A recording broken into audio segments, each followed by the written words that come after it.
ส่วนตัวแล้วนุ่นเองสิเทรดทุกๆครั้งจะบ่ให้เกิน3ออเดอร์และมื้อนี้นุ่นเองสิมาแบ่งปันเคล็ดลับในการเทรดแนวใดเพื่อบ่ให้เฮาพลาด3ออเดอร์เฮาจะหาจังหวะเข้าแบบใด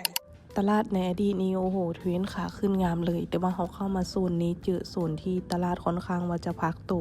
ก็ต้องมาเบิ่งนำกันว่าเขาสิหาจังหวะเข้าเทรดแบบใดได้แน่และในโซนนี้นุชเองก็จะใช้เป็นโซนของฐานแนวต้านมื้อนี้ก็สิบริหารอยู่ประมาณ3ออเดอร์ซึ่งงบที่จะเอาออกมาได้อยู่ประมาณ100ดอลซึ่งเป็นงบที่นุชเองแม่นยอมรับความเสี่ยงใดเด้อรอมาประมาณ2นาทีนุชเองแม่นเห็นโซนนี้ที่น่าสนใจเลยออเดอร์นี้ก็ได้เข้าไปที่ออเดอร์บายเพราะว่าตามที่เราสังเกตเบิ่ง RSI เนาะตลาดในอดีตมันจะเป็นเทรนขาขึ้นแต่ว่าอินดิเคเตอร์ของ RSI ได้เกิดการย่อโตลงมาอยู่แถวๆเส้นที่45-60เอิ้นว่าเป็นการย่อราคา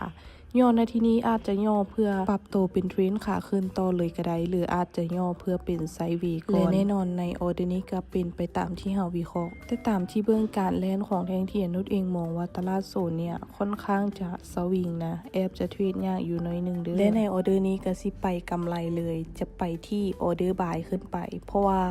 ตามที่เราสังเกตเรามองว่ามีโอกาสที่จะดันขึ้นไปต่อได้หาฐานตานแต่ก็ต้องมาเบิ่งนำกันว่าสิสามารถมีแหงซื้อที่สามารถส่งขึ้นไปได้บ่แต่จังหวะนี้นี่โอ้โหเริ่มเปิดมาโดยการปิดแดงก่อนโอ้โหเทลงมาอยู่ประมาณ2จังหวะ3จังหวะน่าจะขึ้นยากเติบแต่ก็ว่าบ่ได้เนาะเพราะว่าตลาดโซนนี้มันสวิงโอ้โหทรงนี้บ่น่าขึ้นแล้วแหละโอเคออเดอร์นี้ก็ถือว่าเฮาแพ้ไปเนาะแพ้ไปเฮากดออกไป10ดอลเฮาก็สิเสียอยู่ประมาณ10ดอลนั่นเองมาเดี๋ยวเฮามาหาจังหวะเข้ากันในออเดอร์ที่3กัน